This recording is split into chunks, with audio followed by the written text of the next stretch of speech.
Bonjour à tous et bienvenue sur cette nouvelle vidéo. Et on se retrouve aujourd'hui pour préparer ensemble le bullet journal du mois de mars. Et oui, déjà. Est-ce que vous vous rendez compte qu'on attaque déjà le 3e mois de l'année? Parce que pas moi. D'ailleurs, ce mois-ci signe le retour du printemps puisque ça tombera le 20 mars. Et je suis trop contente parce que c'est ma saison préférée. Donc j'ai essayé de transposer ça dans mon bougeot en restant assez simple comme d'habitude, un peu minimaliste sur les bords. Comme d'habitude, vous retrouverez dans la description sous la vidéo la liste des fournitures que j'ai utilisées pour cette vidéo. Cette fois-ci, je suis partie sur des tombeaux violets et bleus. Et je dois avouer que j'aime beaucoup cette association, ça donne des couleurs un peu pastel, mais un thème quand même assez gai. Et une fois n'est pas coutume, je reste assez simple dans mes dessins. Des feuilles de différentes tailles qui vont un petit peu dans tous les sens pour les tons de violet. Et le bleu me sert à mettre en valeur les feuilles. Je l'utilise pour faire des ronds de différentes tailles, ça me permet surtout de combler les blancs entre les feuillages.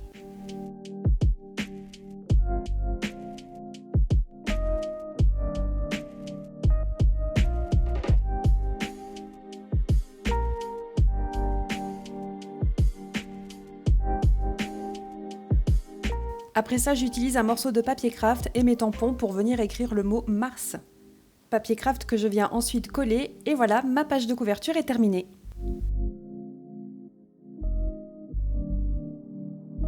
À gauche pour ma page de souvenirs, je vais reproduire sensiblement la même chose mais sur une toute petite partie de cette page.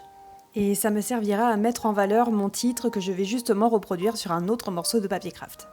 Est-ce que vous aussi vous créez une page souvenir dans votre bullet journal mensuel ?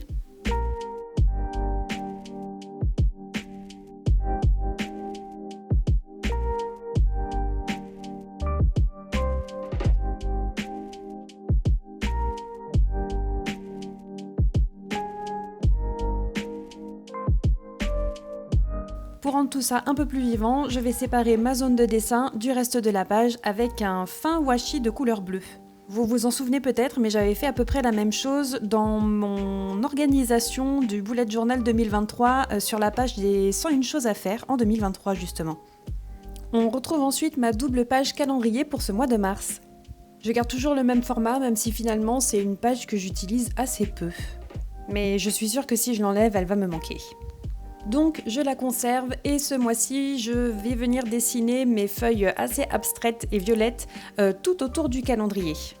D'ailleurs j'ai pas précisé mais comme sur la page précédente j'ai utilisé un washi tape que j'utilise pas d'habitude, qui m'intéresse pas, pour pouvoir délimiter justement les endroits où je veux dessiner et ceux où je ne veux pas dépasser. Ça me permet de pouvoir déborder si j'ai envie sans salir mon calendrier en dessous. Et comme ça, une fois que j'enlèverai mon washi tape, j'aurai des bordures très nettes.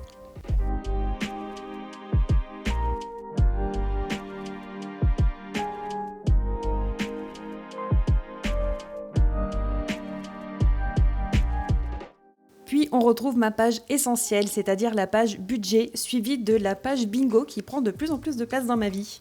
Je dis ça en plaisantant bien sûr, mais elle m'aide quand même pas mal. Ici aussi, je vais seulement dessiner mes petites feuilles et mes petits ronds bleus dans la zone de titre uniquement. Ça me permettra d'avoir une double page pas trop chargée au niveau des couleurs, puisque justement, au fur et à mesure du mois, je vais être amenée à surligner des choses. Et à la fin du mois de mars, elle sera quand même très très colorée.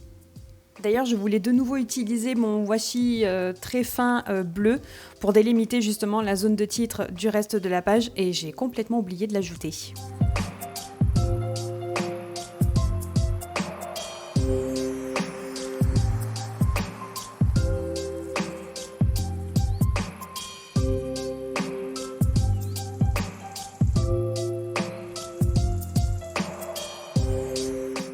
Bon, sinon, parlons sérieusement. Dans ma liste du bingo du mois de mars, pour le self-care, il y a finir The Last of Us, faire une pédicure, danser, me promener dans la nature, me faire un gommage et regarder enfin Les Anneaux de pouvoir.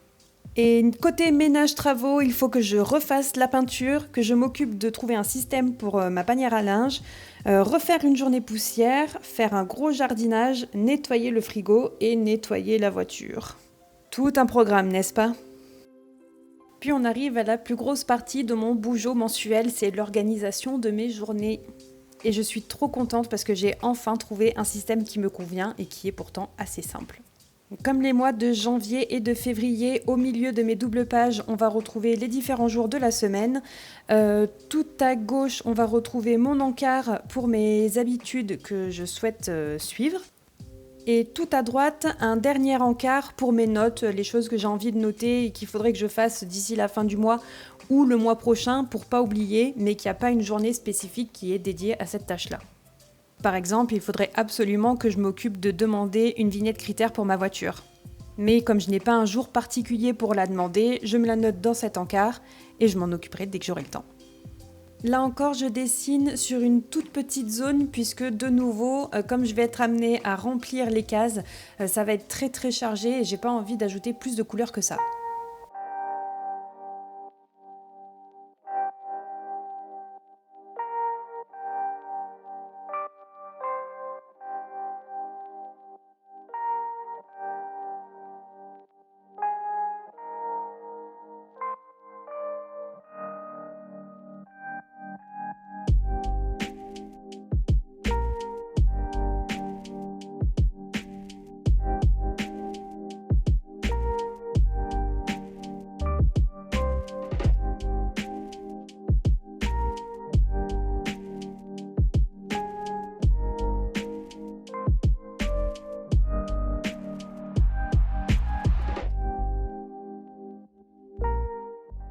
Et voilà, un bullet journal du mois de mars avec des couleurs assez tendres, assez pastel et surtout minimalistes.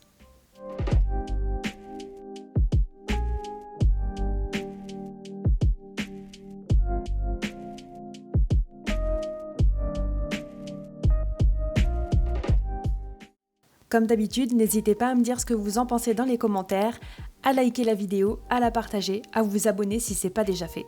Et nous, on se retrouve très bientôt. Bye bye!